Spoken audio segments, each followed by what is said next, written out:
What is going on, everybody? Thank you yet again for tuning into the channel. I'm your boy Zaya, back again with another video. Social media platforms are represented on the screen, so be sure to follow me on any one of those. Tekashi 6ix9ine, man. What can I say, man?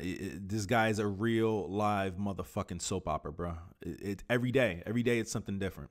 But before I get into that, man, big shout out to the folks over at Threadbeast. You already see your boy with the nice headphones.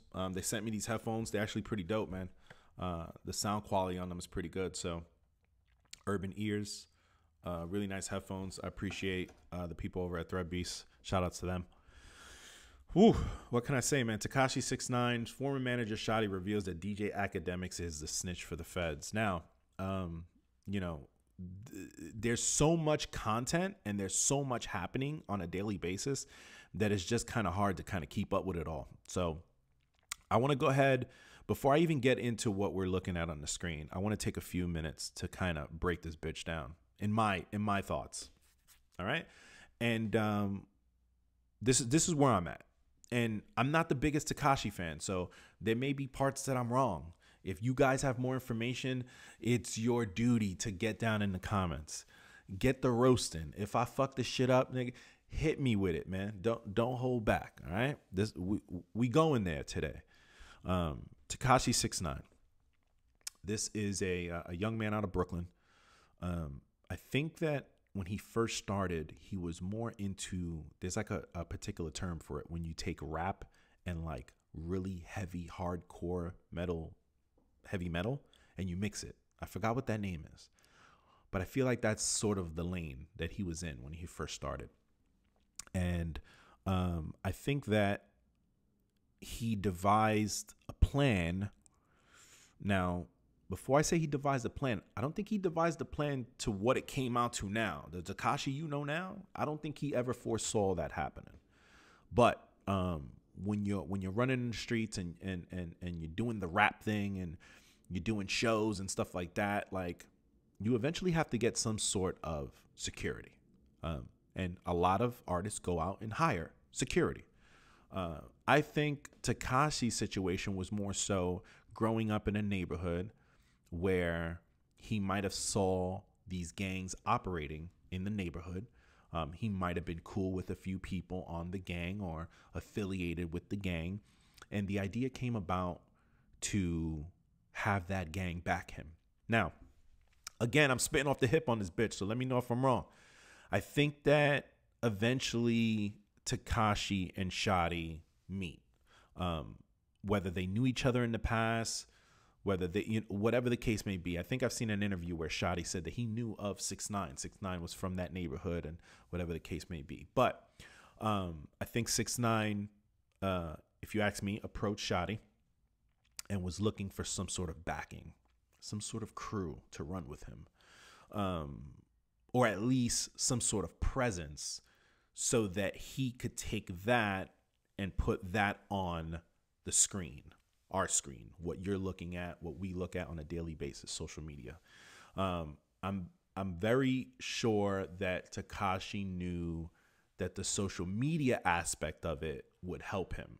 I'm not all that beefing with everybody. I don't think none of that was planned, but I think that he was going to take the presence of Shotty and that 9 Trey gang and use that to influence social media and hopefully push it in the direction of for him. I think, however it was that he played it out to Shotty, however it was that he broke it down to Shotty, it made sense for Shotty, at least from the aspect of we could probably get some money out this kid. You know, did Shotty think that it would blow like it did? No, I don't think so. Even Tekashi, no, I don't think so. But we then see the Gummo, I believe Gummo was the first one, right? Where it's just all Bloods in the background, you know, all Bloods. And he's waving the fire and he's talking all what he wants to talk and he's rapping his rap, right?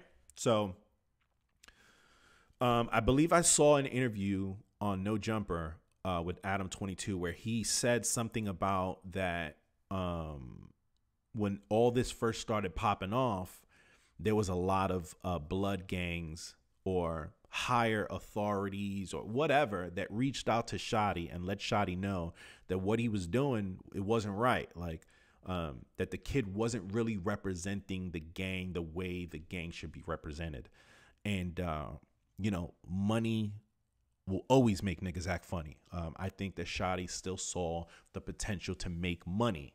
So Shotty said, fuck it, and kept it trucking. And which, as a man, you know, sometimes you got to do that. Sometimes everyone else doesn't see what you see, and you can't make those other people happy. You've got to go with your gut. And I think Shotty made the right choice and supported Tekashi 6ix9ine. Now, what came from that is a young man who now has a battery in his back. So now, you know, you got all these motherfuckers backing you. You got this gang that is showing real influence and real power. Of course you're going to talk shit.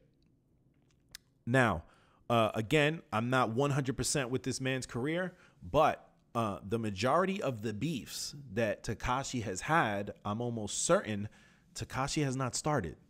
This has been other people that have had opinions or talked upon Tekashi. The thing is that when you have all these motherfuckers backing you, you know, when a motherfucker says, oh, well, you know, oh, Tekashi 6ix9ine, oh, yeah, he did a song and I don't really like it. You know, if I'm Tekashi 6ix9ine and I got all these niggas putting the battery in my back, when I go to respond to you, it's probably going to be a little more severe and a little more disrespectful had it been me by myself. That's anybody. Okay? Don't be fooled. That's anybody. Once you got the battery in your back, bruh, you going to talk that shit. Why? Because you know you could back it up. You know you got motherfuckers with you that can back it up. And I think that is what propelled him forward and made us all start paying attention. The level of disrespect that he was dishing out to these people that were talking shit about him. Now, along the way, I think certain situations have happened that I don't agree with. Again, no disrespect to the gang, but I feel like someone like Shotty needed to distinguish this business deal, keep it separate from gang deals. If you have this artist and you already noticed that he's blowing up, he's on the up, bruh. Why you would have him around any sort of illegal activity is beyond me. He should be in the studio working. They should have put the fucking handcuffs on that nigga and left him in the studio, because technically he's putting out hits. He's putting out songs that people are looking for. To have him in a location where there's a shooting, to have him in a location where someone's getting robbed is just idiotic. That's just an opinion. So I think these guys, you know, they were doing pretty good, obviously. And I think that along the way, Tekashi just realized that, you know, because as Tekashi's blowing up more and more, it's not like this gang stops its activities. You know, they're still going to commit murders. They're still going to commit shootings, stabbings, all this. They're still going to go in. They're still doing their gang thing on a daily basis. The problem is that the mascot for the gang is popping now. So now everyone's paying attention. And about the worst thing that about all this is that nowadays social media tells everything. You know what I'm saying? Like, if you look at Tekashi's social media page, every single one of the videos he made, whether talking shit or disrespecting somebody, or they're not all there. Eventually some get erased. The problem is that in today's society, it don't matter what you put up. Someone will pull it down and be able to copy it off of your page. There are programs that can do that. So I think that the feds have been watching for a minute. They might have been watching this gang, and the presence of 6ix9ine just made it easier for them to pay attention to this gang and what the gang was doing. There's video, you know, perfect example, the shooting at the Barclays. There's a video of Tekashi and the gang afterwards talking about the shooting.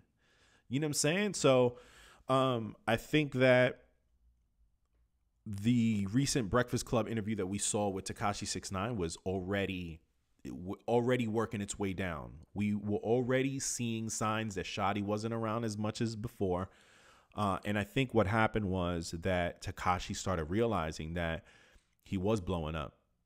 And unfortunately, when you get to a certain level, you can't take everybody with you, man.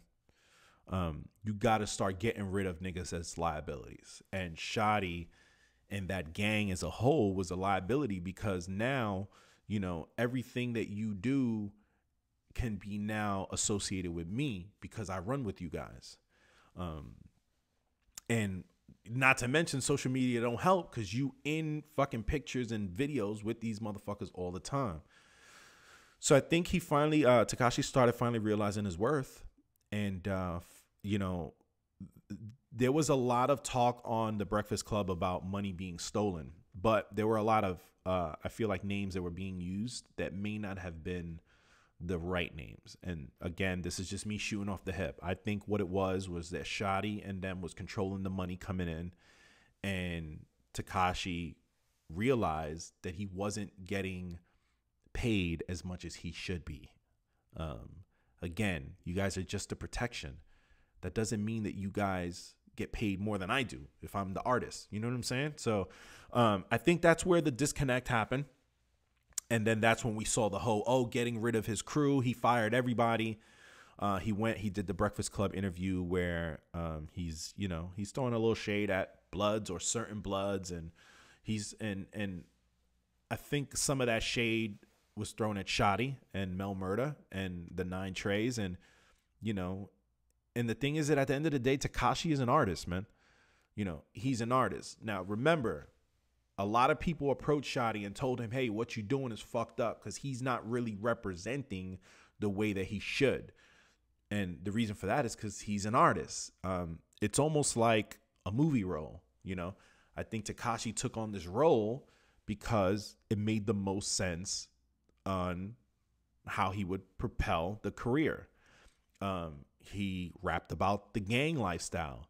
He had the gang lifestyle in the videos. The problem is that he's not of a gang lifestyle. You know what I'm saying? He's using it. That's not his fault. You know, Shotty allowed him to do that. Shotty gave him the lane to do that. Now, the problem with gangs is that once you're in there, man. And I think that they welcomed him in. I don't think he was like an official member, but he had protection from that gang. And I felt like when he did that Breakfast Club interview, he threw a lot of shade at Shotty. He threw a lot of shade at Mel Murda, a lot of indirect. And that led to them pretty much getting on a phone conversation, wanting to violate or super violate him, as they said. So now what neither of these men know, or, well, I think Tekashi knew, because Tekashi actually said that, you know, he had seen feds parked outside his house. But what neither of these guys are expecting, in my thought process, is that the feds is watching hard. The feds have already been probably ripping a lot of these videos off social media and just keeping them for a file. And, you know, now who they were investigating to begin with is still up in hands. Were they investigating Tekashi? Were they investigating the gang activities? Sorry, let me go ahead and get that back on there. Were they investigating the gang activities? What were they doing? How did the initial investigation start? So now there's a thing where if the government is wiretapping, if the federal government is wiretapping you, and at any point in time, there's a possibility that you could get killed. For instance, Tekashi 6ix9ine. Or if Tekashi 6ix9ine was on a phone conversation saying he's going to kill Shotty, they have to pull that operation. They got to let the person know. They can't let that death occur. So in this case, there was a conversation between Mel Murda and Shotty, supposedly, where they pretty much said, kill the kid, man. Get him out of here. You know, and that's, you know, unfortunately, that's how gangs work, man. And this is probably why I've never done the gang stuff. I've never been part of a gang. I've never been interested. It's never, you know why? Simply because, bruh, drop of a dime, everyone will turn on you, bro. Like, you know, the person that you said was your brother yesterday could be the nigga that they sent in to murk you today. You know what I'm saying? So I've always just done my own thing and ran by myself, man. It's never, you know, the gang thing. Oh, you my brother, and the cool brother handshake and all that shit. And it's just, I don't know. It's just never been something that interests me. But they weren't gonna take their claws out of him, and I think they had their claws in him, and I think they were taking more money than they were supposed to, and I think he just got tired of it. He's big now. If you noticed in the last few videos, he's been rolling with security. He's had security guards, like police, and there comes a time, and especially in this day and age, you know, I remember back in the day, you know, artists couldn't walk around with police as security. It just didn't look right. And you know, your how would you say, your name would be tarnished if you did so. Nowadays, that shit don't really fucking matter. And I think he realized that. He's not an OG from back in the day. He is a part of today's social media society and social media presence, that he realized, I can walk around with security. I don't give a fuck. I can walk around with security and still talk this gang shit and still talk this shoot 'em up bang bang shit. So why the fuck do I need to be paying Shotty and these niggas probably way more than I'm paying what I have to pay in security? I could just X these niggas out and just go with security.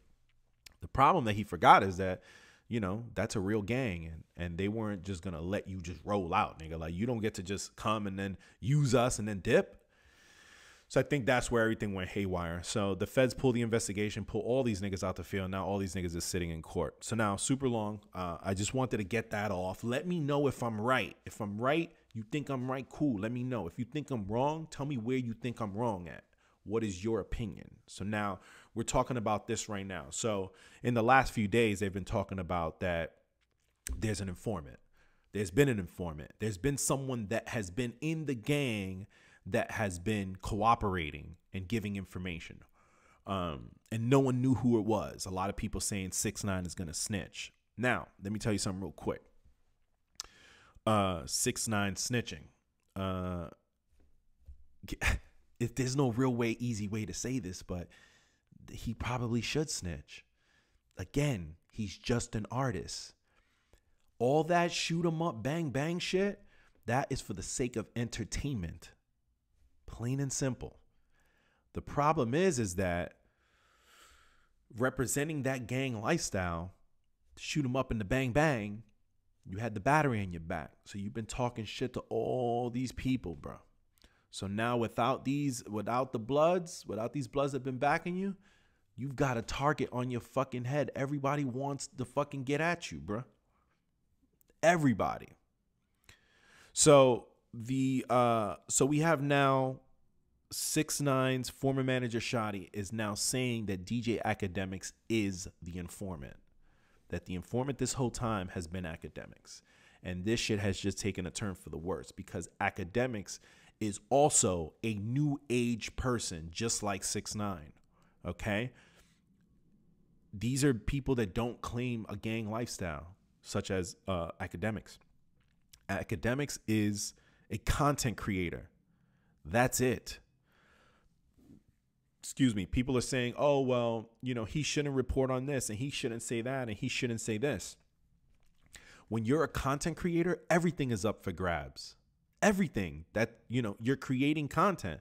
His content is based on him talking about stuff in hip hop. And when you're doing that, you can't be biased.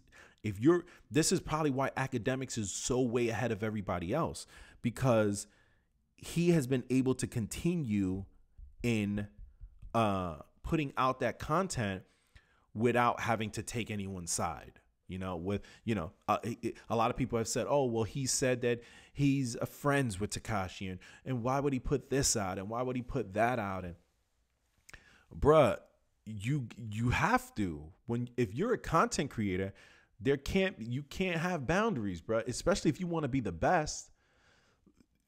when you start creating boundaries and you stop talking about certain stuff because you have an association with this, you have an association with that, now you're putting yourself in a fucking box. And at the end of the day, I don't see any rapper or anybody that was giving academics love like that. So at the end of the day, he was doing what he was supposed to do. He was creating content. You know what I'm saying?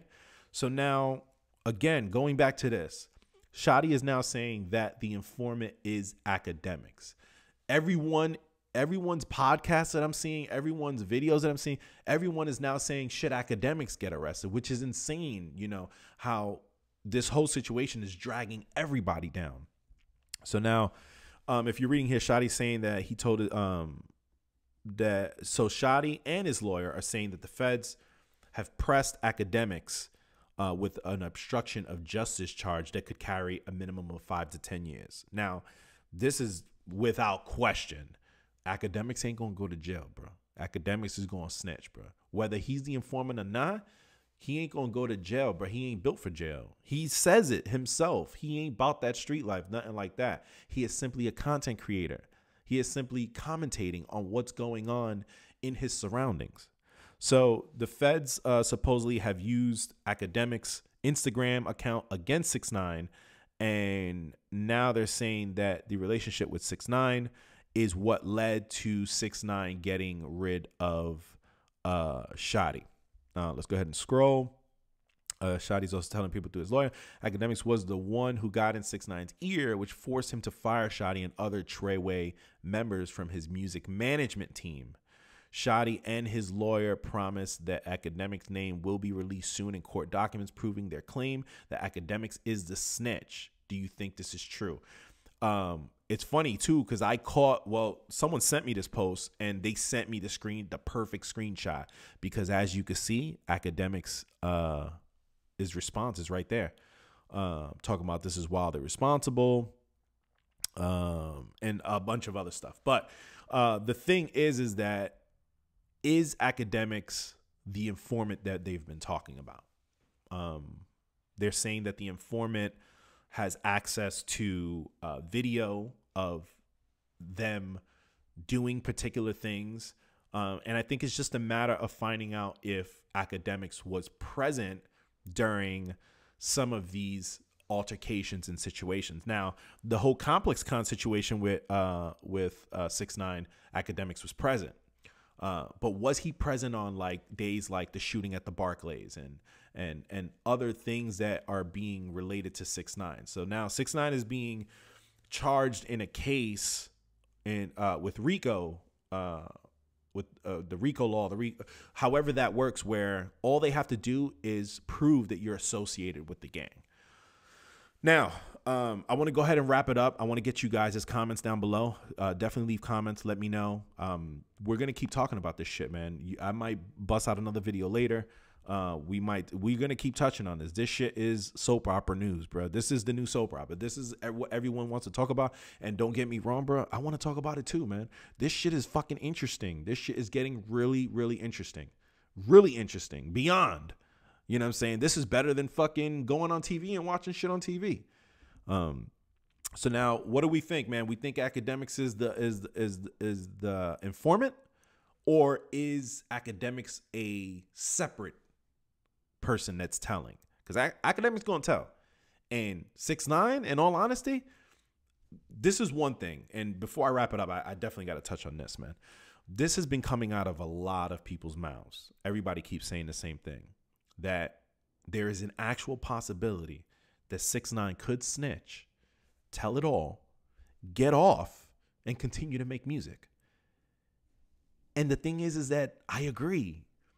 We're not in them old times no more, bruh. We're not in them old times of loyalty and, you know, you take it, you get in a bid, I'm taking the bid, I'm doing the bid with you. No way, bruh. You know, this gang has already turned their back on him. They damn near was gonna try to kill him. You think now he's gonna have loyalty towards that gang? He's fucked. If he goes to jail, there's not a fucking jail in the world that doesn't have a blood member in there. And even if they didn't, even if they put him in a separate area where there's no bloods, no gang affiliations, no nothing, You know how many times this motherfucker has said, test my gangster? No one can touch me. He's literally spoken it into the universe. Now everybody wants to touch him. Anybody that's everybody that's anybody that's in jail, I'm pretty sure wouldn't mind getting a crack at 6ix9ine. And I think we've already seen it, man. I think they were talking about 6ix9ine's freaking profile, not profile pic, but his pic for his ID in jail or whatever, his mugshot. The nigga got a black eye, bro.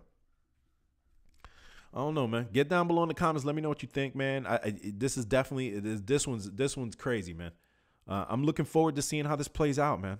If 6ix9ine's gonna actually get off, you know what I'm saying? Like, you know, everyone says, oh, the conviction rate of the FBI, yeah. But then again, in the same sentence, everyone always says, well, Irv Gotti and them niggas at Murder Inc. beat them cases, and that was a federal case. So get down below in the comments. Let me know what you think, man. I appreciate everybody for watching. Sorry, it was a super long video. But definitely worth the topic, man. I need to hear everybody sound off in the comments, man. Let me know what y'all think, man. Besides that, man, until the next bit of information comes out, I'm your boy Zaya. Social media platforms are on the screen. Be sure to follow me, and let's get it, man. Everybody stay up, stay fresh. I'll catch you on the next one. Peace.